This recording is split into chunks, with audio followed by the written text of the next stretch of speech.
Assalamualaikum warahmatullahi wabarakatuh. Allahumma salli ala sayyidina Muhammadin wa ala alihi wa sahbihi ajma'in. Bismillahirrahmanirrahim. Banjir darah di hari Asyura. Hari Asyura saat itu adalah hari jihad, pengorbanan dan perjuangan menegakkan kebenaran. Namun untuk kalangan lain hari itu adalah hari pesta darah, hari perang, dan hari penumpahan ambisi-ambisi duniawi. Akibatnya terjadilah banjir darah para pahlawan Karbala yang terdiri anak keturunan Rasulullah Sallallahu Alaihi Wasallam dan para pencintanya. Hari itu tanah Karbala sedang diguyur sengatan terik matahari yang mengerikan tenggorokan para pahlawan Karbala. Hari itu para pejuang Islam sejati satu persatu bergelimpangan meninggalkan sanjungan sejatinya.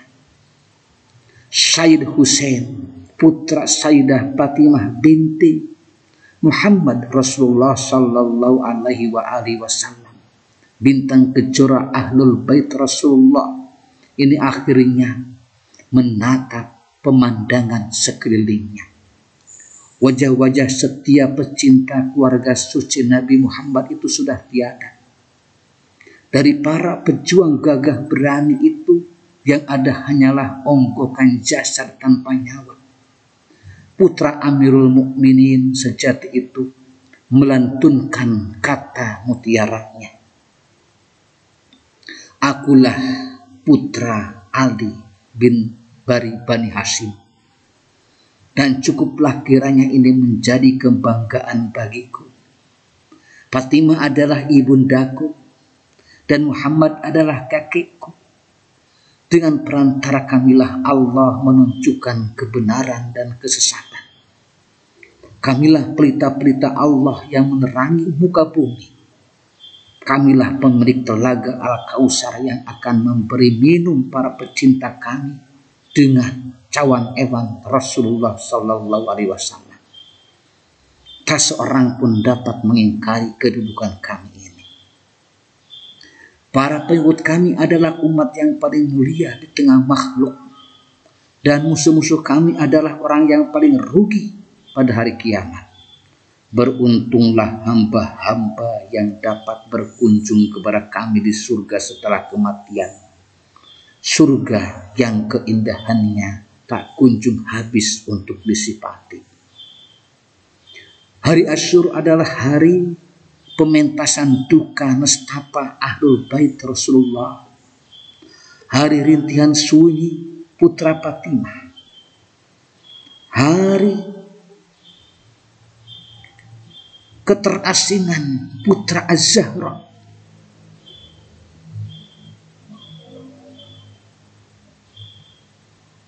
Hari kehausan dan jerit tangis anak keturunan Nabi. Adakah sang penolong yang akan menolong kami? Adakah sang pelindung yang akan melindungi kami? Adakah sang pembela yang akan menjaga kehormatan Rasulullah? Pinta putri Ali bin Abi Thalib alaihissalam itu kepada umat kakeknya Muhammad Rasulullah Sallallahu Alaihi Wasallam. Rintih pinta cucu Rasulullah itu tidak dijauh kecuali oleh beberapa pemuda Bani Hashim, yaitu keluarga, kaum kerabat, dan pengikut beliau yang masih tersisa. Di antara mereka adalah Ali Akbar, putra beliau sendiri. Ali Akbar meminta izin sang ayah untuk maju melawan musuh. Sang ayah mendapati wajah anaknya itu dibinari cahaya spiritual yang amat cemerlang, mengingatkan beliau pada wajah Rasulullah, wajah memohon untuk direstui tatap bisu sang ayah.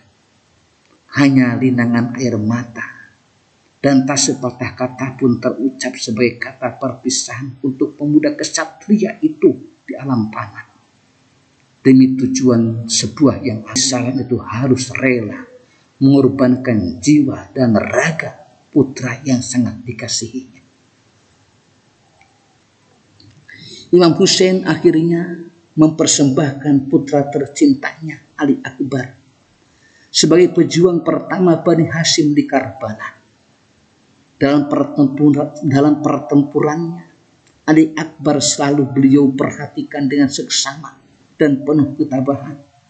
Dalam keadaan berlinang air mata, Imam Hussein berkata, "Ya Allah, saksikanlah seorang remaja yang paras, berani, dan tutur katanya paling menyerupai Rasulmu, kini telah tampil berjuang melawan kaum itu.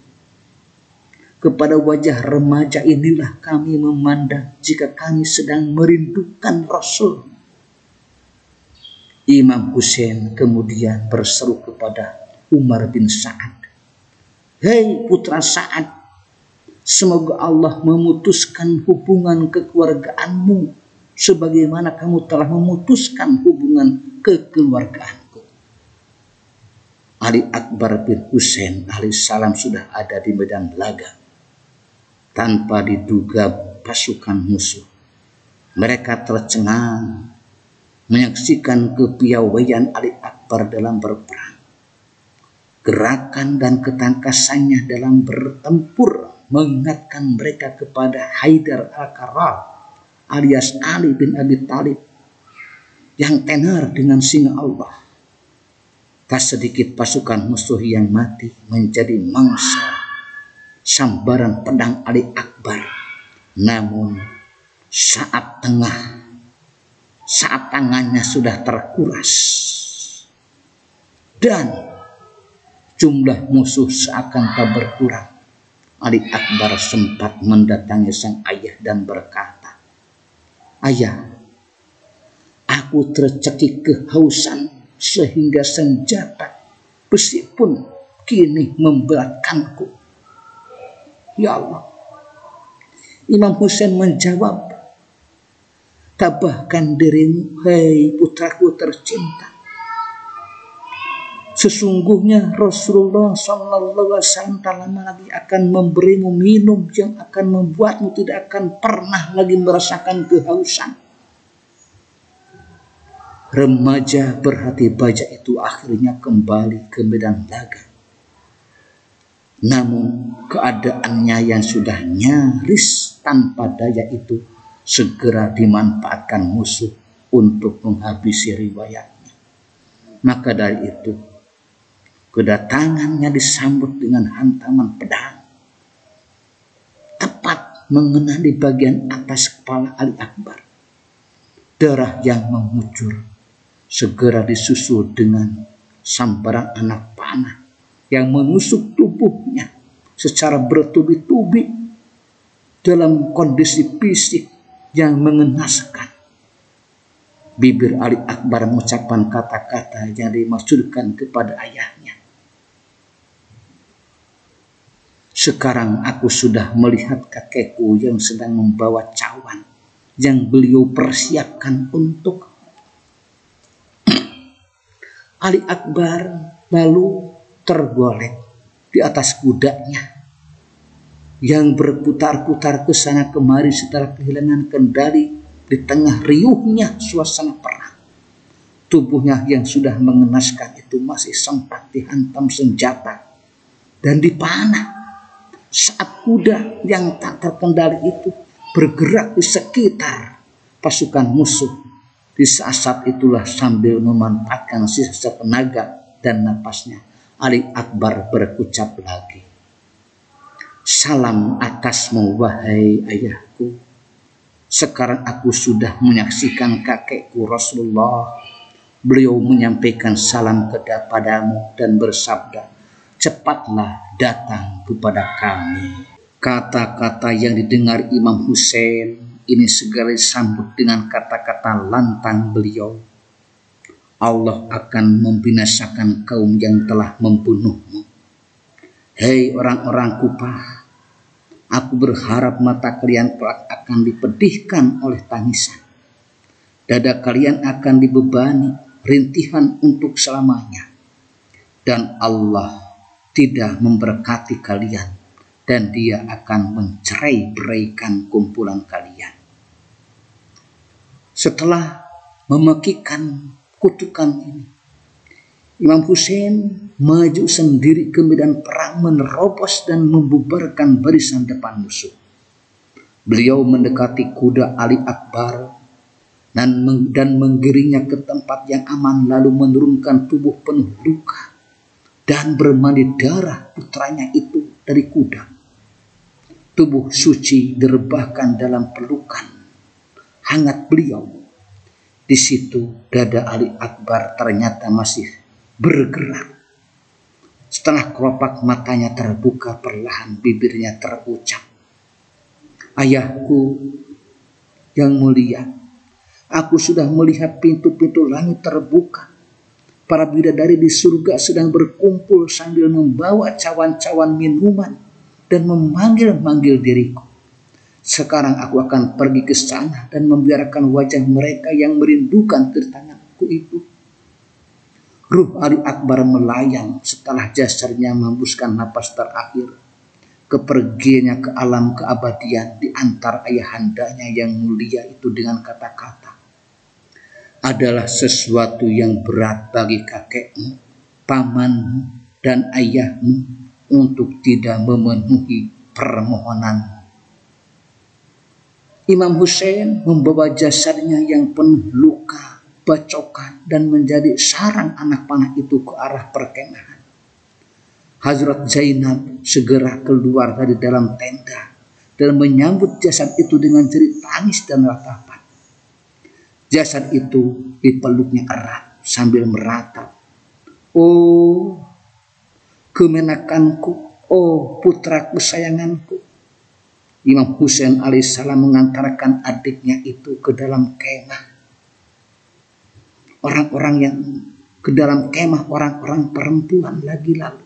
Mereka memeluk jasad Ali Akbar sambil berucap, "Putraku, engkau sudah beristirahat dari kegundahan dan kegetiran hidup di dunia. Kini tinggallah ayahmu seorang diri." Imam Hussein lantas memerintahkan para pemuda Bani Hashim untuk membawa jasad suci yang tercabik-cabik ke dalam tenda tempat jasad para syuhada dikumpulkan.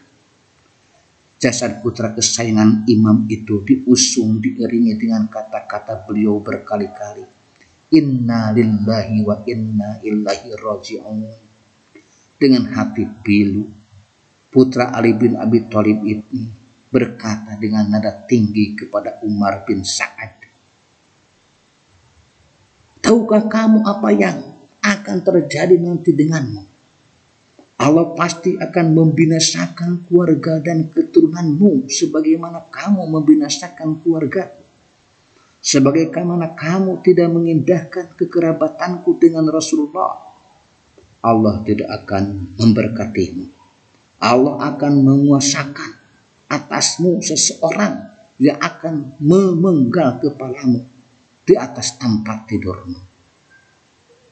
Satu lagi di antara kesatria Karbala dari kerabat Rasul yang berdiri teguh melawan badai bencana.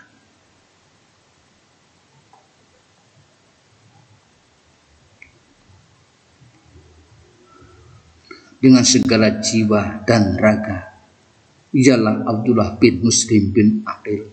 Dia termasuk prajurit yang meminta sendiri kepada Imam Hussein untuk angkat pedang melawan musuh. Imam menjawab, "Masih belum lama ayahmu Muslim gugur sebagai syahid. Aku akan mengizinkanmu berperang jika kamu membawa ibumu yang sudah tua itu keluar dari suasana pertempuran ini." Abdullah bin Muslim menjawab, "Ibuku pasti siap berkorban untukmu." Dan aku sendiri bukanlah orang yang mengutamakan kehidupan di dunia daripada kehidupan yang abadi di akhirat. Aku memohon restumu untuk mengorbankan jiwaku di jalanmu. Sang imam suci dengan agung itu pun kemudian merestuinya.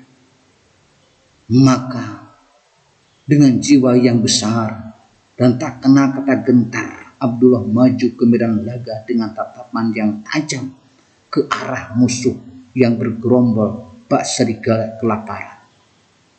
Di tengah kerumunan manusia serigala padang pasir itu, Abdullah bin Muslim mengamuk bak singa sahara. Pedangnya berkelebat-kelebat memangkas nyawa manusia tak berperasaan dari kupah itu. Beberapa prajurit bergelimpangan diterjang keperkasaan Abdullah yang mewarisi darah kependekaran ayahnya. Sebelum kemudian dia sendiri tak berdaya melawan prajurit iblis yang menyemut itu. Putra Muslim bin Aqil ini gugur di tangan Amr bin Sabi As-Saidawi dan Asad bin Malik. Berakhirnya legenda kependekaran Abdullah disusul dengan tampilnya satu lagi putra Muslim, yaitu Muhammad. Sebagaimana Abdullah, Muhammad juga meneguk manisnya derajat syahadah di bumi gersang Karbala. Dikisahkan pula dalam sejarah bahwa di hari yang paling naas untuk anak keturunan dan kerabat suci Rasul itu, Zainab Al-Kubra sempat mengenakan baju baru kepada kedua putranya, Muhammad dan Amr, sebelum kemudian menyerahkan pedang kepada mereka sambil menahan jerit hati yang pilu di dalam hati. Dengan lingangan air mata, wanita suci pemberani dan mulia ini meminta restu kepada kakaknya supaya kedua putranya ini ikut mempersembahkan jiwa dan raganya di jalan Allah. Imam Hussein tadinya masih ingin menahan keberadaan kedua putra itu. Namun keinginan itu luluh setelah Zainab tetap mendesak beliau supaya mengizinkan kepergian mereka. Imam Hussein lantas merestui kepergian kedua kemenakan yang dikasihinya itu.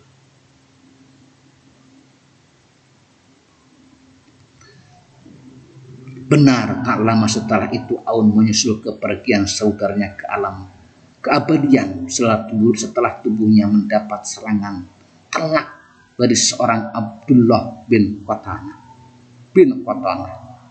Arwah kedua putra Zainab itu terbang tinggi bak dua merpati menuju kerimbunan taman-taman surgawi. Diriwayatkan pula bahwa dua kakak beradik dari putra Muslim bin Aqil juga tampil ke medan laga. Mereka adalah Abdurrahman bin Aqil dan Ja'far bin Aqil. Kedua tampil untuk mempersembahkan jiwa dan raganya di jalan yang hak. Keduanya kemudian disusul oleh Muhammad bin Abi Sa'id bin Aqil yang juga tampil dengan langkah mantap untuk menerjang pasukan iblis sehingga sampai titik darah penghabisan. Titik darah yang terukir abadi dalam prasasti sejarah dan dukan setapa perjuangan Ahlul Bait Nabi dengan tegaknya agama Nabi Muhammad sallallahu alaihi wasallam. Wallahu a'lam.